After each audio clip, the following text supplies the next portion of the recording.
आजकल हमें अगर कोई भी जानकारी चाहिए होती है तो हम सबसे पहले अपने फ़ोन में सर्च करते हैं और अपने मोबाइल फ़ोन पर सर्च किए हुए उस आर्टिकल पर भरोसा करते हैं। और अगर ये आर्टिकल किसी न्यूज़ यानी कि ट्रस्टेबल स्टैब्लिश न्यूज़ पोर्टल की तरफ से हो तो उस पर आंख बंद करके भरोसा करते हैं। लेकिन हमें ऐसा नहीं करना चाहिए, यानी कि आंख बंद करके भरोसा तो बिल्कुल भी नहीं करना चाहिए।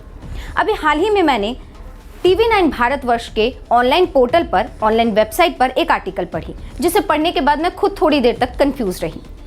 ये आर्टिकल 11 अक्टूबर को पब्लिश हुई थी और इसके लेखक हैं अंकित Gupta ji.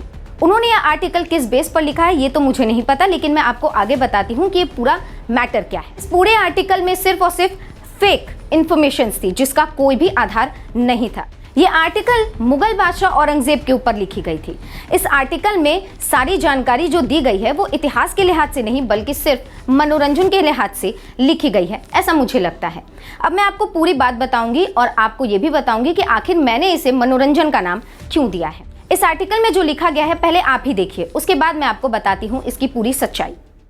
East India company Bharat में 1603 में पहुंची और कब्जा करने की कोशिश करने लगी। एक के बाद एक सफलता मिलने पर उत्साहित होने लगी।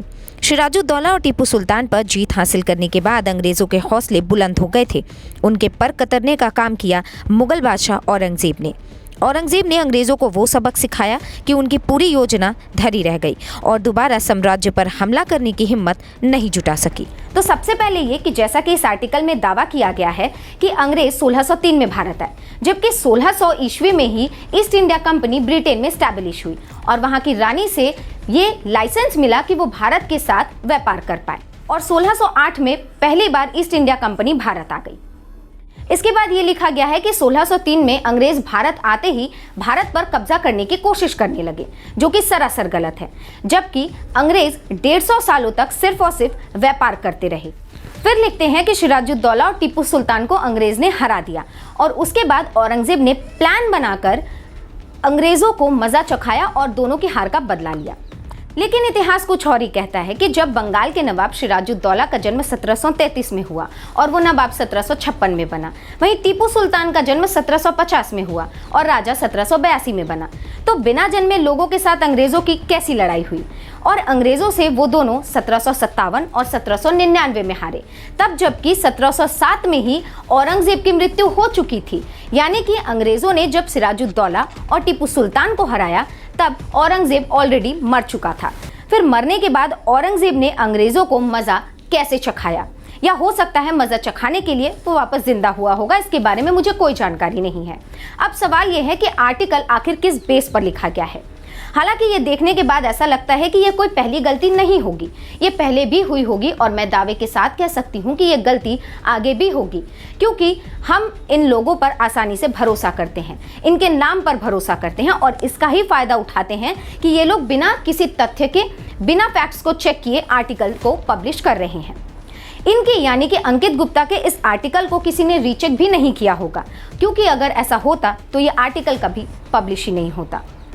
वैसे आखिरी में मैं आपको सारी डिटेल्स एक बार फिर से बता दूं ताकि आप सभी को भी क्लियरली सब कुछ समझ आ जाए कि औरंगजेब का पिता शाहजहां था। जी हां, वही शाहजहां जिसने ताजमहल बनवाया था, जिसे 1658 में औरंगजेब ने बंदी बना लिया और 1658 में ही गद्दी पर बैठ गया। 1707 में औरंगजेब की मृत्यु हो जाती है। उसके 23 साल बाद यानी कि 1733 में बंगाल के नवाब सिराजुद्दौला का जन्म होता है और 43 साल बाद यानी कि 1750 में टीपू सुल्तान का जन्म होता है। लेकिन अप्रैल 1756 में सिराजुद्दौला नवाब बना और 1757 में उसके शासन का अंत ही ब्रिटिश ईस्ट इंडिया कंपनी के शासन का प्रारंभ माना जाता है। वहीं बात करें यूरोपियन और औरंगजेब के रिश्ते की, तो औरंगजेब की जब लाख कोशिश के बाद भी दक्कन में मराठा की सेना को वो नहीं हरा पाया, तो संभाजी महाराज को हराने के लिए उसने गोवा के पुर्तगालियों के साथ हाथ मिला लिया। हालांकि संभाजी महाराज ने तब भी पुर्तगालियों को हरा दिया था। ये है असली कहानी। बाकी अंकित गुप्ता जी ने कहां से फैक्ट्स उठाए हैं वो तो वही बता सकते हैं। और अब जाते जाते आपसे ये भी रिक्वेस्ट करती हूँ कि ये वीडियो आप लोग ज़्यादा से ज़्यादा शेयर करें ताकि इसके बारे में लोगों को और भी ज़्यादा जानकारी हो पाए और वो आसानी से किसी भी पोर्टल या फिर किसी भी आर्टिकल पे भरोसा ना करें। वैसे अगर आपके पास पहले से भी ऐसी कोई जानकारी है तो आप मुझे कमेंट बॉक्स में इसके बारे में बता सकते हैं।